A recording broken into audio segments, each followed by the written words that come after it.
Imagine this. You're at an airport, about to board your flight home. Suddenly something snaps. You drop everything and run. Not toward the plane, but away from it. You sprint through the terminal, past security, out the doors, and disappear into thin air. This isn't fiction. This is exactly what happened to Lars Mittank on July 8, 2014. And to this day, nobody knows why. Or where he is. Welcome back to where we explore the most baffling disappearances that have ever occurred. If you're new here, make sure to subscribe and hit that notification bell because we dive deep into cases that will keep you up at night. Today's case is particularly haunting because it was captured on camera. We have footage of the exact moment Lars Mittank vanished. But having video evidence hasn't brought us any closer to understanding what happened to him. Lars Mittank was a 28-year-old German man from Berlin. He worked in a power plant and was described by everyone who knew him as responsible, level-headed, and stable. In July 2014, Lars went on a vacation to Golden Sands, Bulgaria, with his friends. It was supposed to be a typical summer holiday. Sun, beach, relaxation. But what happened next would turn into one of the most disturbing and inexplicable disappearances of the modern era. Let's start from the beginning and piece together what we know. On July 6, 2014, Lars and his friends were enjoying their vacation at the resort. That evening, they went to a nearby bar to watch Germany play in the World Cup. Lars was a football fan and was excited about the match. But during the night, something went wrong. According to his friends, Lars got into an argument with 4 other men at the bar. The altercation turned physical. Lars was struck in the head and suffered a ruptured eardrum. His friends took him back to their hotel, and the next morning, they convinced him to see a doctor. Lars visited a local clinic where he was examined and given medication. The doctor advised him not to fly home with his friends as scheduled because of the pressure changes that could worsen his ear injury. He would need to stay in Bulgaria for a few more days until it was safe to fly. On July 7th, his friends flew back to Germany without him. Lars checked into the Viva Club hotel near Varna Airport to wait for his next flight. He stayed in touch with his mother by phone and told her he was fine, just waiting to come home. But then, things started to get strange. Lars called his mother multiple times over the next 24 hours, and each call became more alarming. He told her that 4 men were following him. He said he didn't feel safe. He claimed someone was after him, and that he needed to hide. His mother tried to calm him down, but Lars sounded increasingly paranoid and frightened. The hotel staff also noticed his odd behavior. He appeared anxious and kept asking the front desk if anyone had been looking for him. Workers reported that he seemed agitated and scared, constantly looking over his shoulder. On the morning of July 8th, Lars was supposed to catch his flight home. He went to the airport clinic because he was still concerned about his ear. A doctor examined him again and cleared him to fly. But something happened in that clinic. According to witnesses, while Lars was in the waiting room, a man in black approached the clinic. Lars saw him through the window. His reaction was immediate and visceral. He suddenly stood up, grabbed his belongings, and bolted. Security cameras captured everything that happened next. The footage shows Lars running frantically through the airport terminal. He's not jogging. He's sprinting, full speed, like someone running for their life. He passes confused travelers, ignores security personnel, and heads straight for the exit.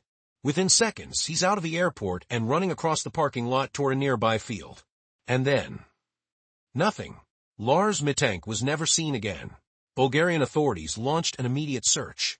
Police dogs tracked his scent from the airport to a nearby highway, where the trail went cold. Helicopters scoured the area. Search teams combed through fields and forests. But there was no trace of Lars. His phone was never used again. His bank accounts were never accessed. His passport was left behind at the airport clinic. He had no money, no identification, and was wearing only a t-shirt, shorts, and sandals.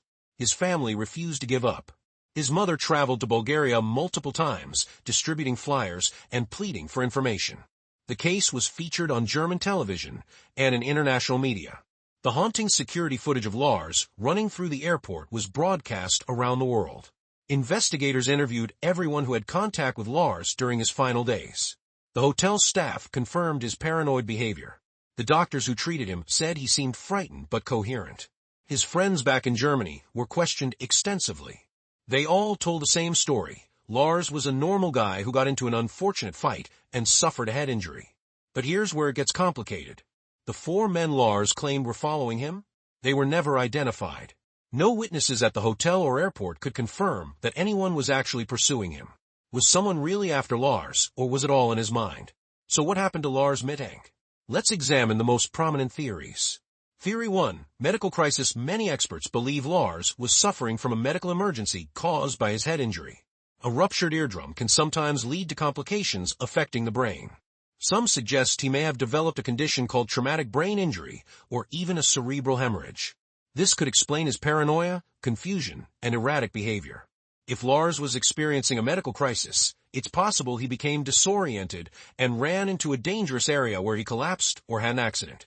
The terrain around Varna Airport includes forests and rough wilderness. In his confused state, he could have fallen, gotten lost, or suffered a fatal injury. Theory 2. Drug-related paranoia. Another theory focuses on the medication Lars was prescribed in Bulgaria. Some researchers have pointed out that certain antibiotics and pain medications can cause severe psychological side effects, including paranoia and hallucinations. Combined with his head injury, this could have triggered a psychotic episode. If Lars was experiencing drug-induced paranoia, everything he feared, the men following him, the danger he sensed, could have been hallucinations. This would explain why no one else saw these alleged pursuers. Theory 3. He was actually being followed, but what if Lars wasn't paranoid? What if someone really was after him? This theory suggests that during the fight at the bar, Lars may have witnessed something or gotten involved with dangerous people. Perhaps the altercation wasn't random. Maybe those 4 men had a reason to want Lars silenced. Some theorists point to Bulgaria's connection to organized crime and suggest Lars may have unknowingly crossed the wrong people. If this is true, Lars's fear was justified, and his disappearance was not an accident. Someone may have been waiting for him outside the airport.